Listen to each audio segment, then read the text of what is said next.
¿Por qué el ataque de Hamás contra Israel ocurre ahora? Hamás había efectuado ataques contra Israel en el pasado, pero ninguno tan sorpresivo como el del sábado. Es un ataque que seguramente llevó meses de planificación y muchos en Israel estarán preguntándose, ¿cómo es posible que la inteligencia de Israel no lo haya previsto? El lunes la cifra de muertos en Israel ya había superado las 900 personas, mientras que el contraataque israelí en Gaza acabó con la vida de casi 600 personas al otro lado de la frontera. Los ataques de ambos bandos continúan e Israel ha ordenado un asedio completo en la franja de Gaza para dejar al territorio sin electricidad, sin alimentos, sin combustible. Pero, ¿por qué Hamás ataca ahora y qué gana con esto? Distraídos y relajados. Este ataque sin precedentes se produce un día después del 50 aniversario del ataque sorpresa contra Israel de Egipto y Siria en 1973 que inició una guerra en Oriente Medio conocida como Yom Kippur. La importancia de la fecha no habrá pasado desapercibida para los dirigentes de Hamás. Los ataques de este fin de semana también coincidieron con el Simchat Torah, que se celebra al concluir la festividad judía de Sukkot, que dura una semana y es similar al periodo navideño cristiano. Ocurre al final de un periodo festivo, por lo que muchos israelíes estaban distraídos y relajados, dice Ian Parmeter. El ejército israelí también estaba mucho más concentrado en las dificultades en Cisjordania y le tomó tiempo trasladar a su personal al sur del país para defender a las poblaciones que estaban siendo atacadas. Hamás poco después del ataque. A muchos analistas les sorprende que, pese a la gran vigilancia digital y satelital que Israel ha instalado en sus fronteras, Hamás haya burlado a la inteligencia israelí, tal y como pasó hace 50 años. El corresponsal de seguridad de la BBC Frank Gardner afirma que se trata de un gran fallo de la inteligencia israelí, que es considerada como una de las más grandes y con mayores recursos de Medio Oriente. Netanyahu ha dejado claro que su prioridad es llegar a acuerdos de paz con otros estados árabes, especialmente Arabia Saudita, en lugar de llegar a algún tipo de acuerdo con los palestinos. ¿Qué gana Hamás? Según Itamar Ben-Gvir, con su ataque Hamás pretende erigirse como el principal protagonista de la resistencia a Israel en su lucha por sustituir a Mahmoud Abbas, el actual presidente de la Autoridad Nacional Palestina. También quiere arrastrar consigo a la guerra a Hezbollah y a las facciones de Cisjordania en nombre de la mencionada unificación de frentes, así como intercambiar rehenes en un futuro. Los próximos días demostrarán si Hamás abarca más de lo que puede apretar. Ahora está en juego su propia existencia, agrega el historiador.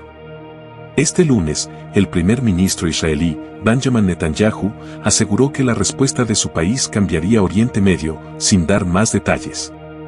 Mientras tanto, Qatar está intentando mediar entre Hamás e Israel.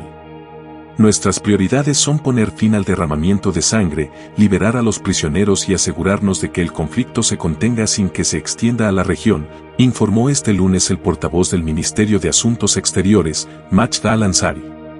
El número de rehenes israelíes retenidos en Gaza sigue sin estar claro, pero se cree que Hamás se apoderó de mujeres, niños, ancianos y soldados. Los dirigentes de Hamás han dicho que no están dispuestos a negociar un intercambio de prisioneros mientras duren las hostilidades, según declaraciones del portavoz de la organización, Hesem Badran, a la agencia de noticias AFP. 50 terroristas llegaron en vans y empezaron a disparar, el horror en un festival de música electrónica en Israel en el que murieron al menos 260 personas.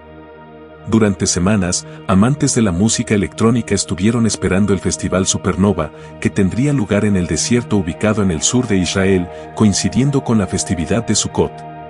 Esta es una época del año en la que toda la familia se reúne. Y cuando la diversión va a ocurrir, escribió en sus redes sociales uno de los organizadores pocas horas antes de que comenzara el festival. Pocas horas más tarde, las redes sociales se llenaron de personas buscando a sus seres queridos, después de que militantes palestinos asaltaran el festival con armas de fuego como parte de su ataque sorpresa a Israel de este sábado. Más de 260 cuerpos fueron recuperados del lugar donde se celebraba el festival, según la agencia de rescate Saka. Unos 50 terroristas llegaron en vans vistiendo uniformes militares, relató. La gente trataba de huir del lugar, corriendo a través de la arena e intentando alcanzar sus vehículos para alejarse de allí, pero había furgonetas llenos de hombres armados, disparando a los autos. Dispararon ráfagas y llegamos a un punto en el que todo el mundo paró sus vehículos y empezó a correr. Me subí a un árbol, a un arbusto como este, y empezaron a rociar. Vi masas de heridos tirados por ahí y yo en un árbol intentando entender qué pasaba, dijo. En redes sociales circulan videos del pánico que se apoderó de los asistentes al festival cuando se dieron cuenta de lo que estaba pasando. Algunos los muestran escondidos entre los arbustos intentando salvar sus vidas. En otros se ve cómo se los llevan a punta de pistola. En un video se ve a un grupo de mujeres jóvenes escondidas en una especie de carpa mientras se escuchan disparos. A continuación, entra un grupo de hombres armados que parecen ser militantes de Hamás. El lugar del festival, donde había 3 escenarios, un campamento cercano y un área de comida, está ubicado en el desierto de Negev, cerca de Rein. No está lejos de la Franja de Gaza, desde donde los militantes de Hamás cruzaron hacia el amanecer para lanzar su ataque contra Israel. Se infiltraron en pueblos y ciudades, donde capturaron a decenas de personas como rehenes. Otro asistente al festival llamado Adam Barrow le dijo al diario local Haaretz que los asistentes sabían que podía suceder un ataque con misiles, pero que el asalto de los militantes fue totalmente inesperado. Intenté escapar en mi auto, pero no se podía, entonces nos escondimos en un arbusto mientras veíamos a todos escapar hacia todas partes, señaló. Esther Borochov le dijo a la agencia de noticias Reuters que cuando intentaba huir en su auto fue chocada por otro vehículo y que cuando otro joven le ofreció llevarla, le dispararon a quemarropa. Ella relató que se hizo la muerta durante un rato hasta que apareció el ejército israelí. No podía mover mis piernas. Los soldados nos tuvieron que cargar para sacarnos de allí, dijo. Entre los secuestrados en el festival se encuentra la joven alemana Shani Luke. Su madre, Ricarda, dijo que había visto un video de Shani inconsciente en un coche después de ser secuestrada. 3 claves para entender por qué el ataque del grupo islámico palestino Hamás a Israel no tiene precedentes. Penetración de Hamás en Israel. Militantes armados palestinos consiguieron burlar la defensa israelí, penetrar en su territorio y provocar decenas de muertes en las primeras 24 horas. Hamás ha lanzado muchos ataques contra Israel en el pasado y con numerosas tácticas, pero los expertos dicen que jamás intentó algo tan audaz. Se trata de un ataque sofisticado y brutal, lanzando cientos de misiles antes de penetrar en territorios israelíes. Fallo de inteligencia. Analistas describen lo ocurrido como un fallo colosal de seguridad de Israel, el peor en medio siglo. Israel tiene una de las redes más extensas y sofisticadas de inteligencia en Medio Oriente tanto a nivel doméstico como extranjero. Sus informantes están infiltrados dentro de grupos militantes no solo en territorios palestinos sino también en Líbano, Siria y otros países, explicó Frank Gardner, corresponsal de seguridad de la BBC. Por eso llama la atención que jamás fue capaz de sorprender en secreto a los israelíes justo después de finalizar el Sukkot, una fiesta importante para el pueblo judío. Se da por hecho que Israel responderá con fuerza masiva, pero ahora los israelíes se preguntarán cómo los espías de su nación fallaron en prevenir esto y advertir al país, añadió. Retórica de guerra. La retórica de los líderes israelíes y palestinos marca la gravedad de estos enfrentamientos. Netanyahu dijo que el país estaba en guerra y que esto no se trataba de una operación o una escalada. Y el presidente palestino, Mahmoud Abbas, dijo que su pueblo tiene el derecho de defenderse del terror de colonos y tropas de ocupación. El comandante militar de Hamás, Mohammad Deif, anunció el inicio de la operación en un comunicado en el que llamó a los palestinos de todo el mundo a luchar. Este es el día de la mayor batalla para acabar con la última ocupación de la tierra, dijo. Por su parte, el ministro israelí de Defensa declaró que las tropas están luchando contra el enemigo en todos lados y autorizó la llamada a filas de los reservistas. En el largo y complejo conflicto entre Israel y Hamás, se alzan obstáculos que parecen insalvables.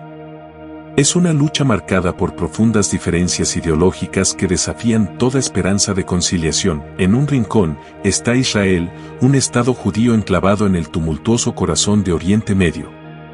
En el otro, Hamás, un grupo islámico palestino arraigado en la Franja de Gaza.